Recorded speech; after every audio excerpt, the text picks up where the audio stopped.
What's going on, guys? It's Brandon again, and today I'm bringing you another Red Orchestra 2 video. And today we are going to be taking a look at the Browning automatic rifle, or known as the BAR. But before we go ahead and jump into this video, tell me guys what you think of possible map history videos, such as like maybe the battle for Moscow. I know the map Fallen Soldiers is based off Red Square, and that was in the Battle of Moscow. So tell me guys what you think of that, and we will go ahead and jump right into this video. The Browning rifle can be traced all the way back to the Great War, World War I. With the war in full swing and U.S. light machine guns such as the M1895 Colt Browning potato digger, it's kind of funny, live in Idaho, potatoes, spuds, you know. It wasn't exactly up to par with machine gun standards. A new lightweight, man-portable machine gun was needed. Machine guns were put into categories like mortar crew or artillery battery, meaning these machine guns were stationary and did not move. However, after countless pushbacks and a lack of firepower, generals decided they needed a new machine gun. Two designs came to the table designed by Browning. One was a air-cooled rifle, revolutionary in design due to no water drum needed, and two was the 16-pound Browning automatic rifle with a select fire capability, and could be deployed quickly by a single soldier. Browning demonstrated his rifle to high-ranking officials in Washington, D.C. Congress and Army officials were so impressed they opened a new contract and started production.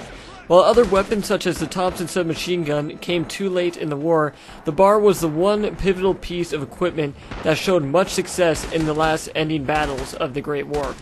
John Browning's son was actually issued one in France and demonstrated it for others.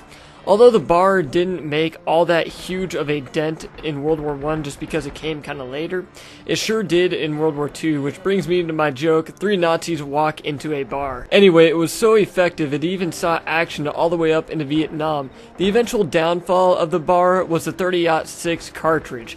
While it was a good round for mowing down enemies, it was a big bulky round. Combine that with a huge 30-round magazine. A lot of weight was put on the gun, and it was also over-engineered to handle the punishment that the cartridge would put on it, which led altogether to an overweight gun even in today's standards. So that's basically the overall history of the BAR, so I think now we're going to go ahead and jump into kind of like the accessories and how it works type of section. Now, the BAR has a selective fire capability, which means it can toggle between semi-auto and full auto.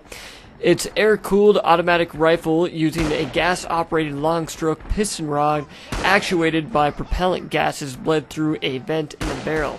The bolt is locked by a rising bolt lock. The gun fires from an open bolt, and for those of you who do not know what an open bolt is, a semi or full automatic firearm is said to fire from an open bolt if, when ready to fire, the bolt and working parts are held to the rear. When the trigger is pulled, the bullet goes forward, feeding around basically from the magazine into the chamber and firing it.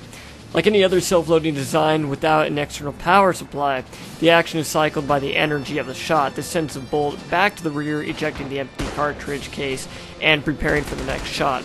And it's usually used for fully automatic weapons and not semi-automatic weapons. But that's basically what an open bolt is. And this next part I kind of found funny. Winchester actually designed a bayonet mount for the BAR. I mean, it's just not something that you think about on this type of weapon.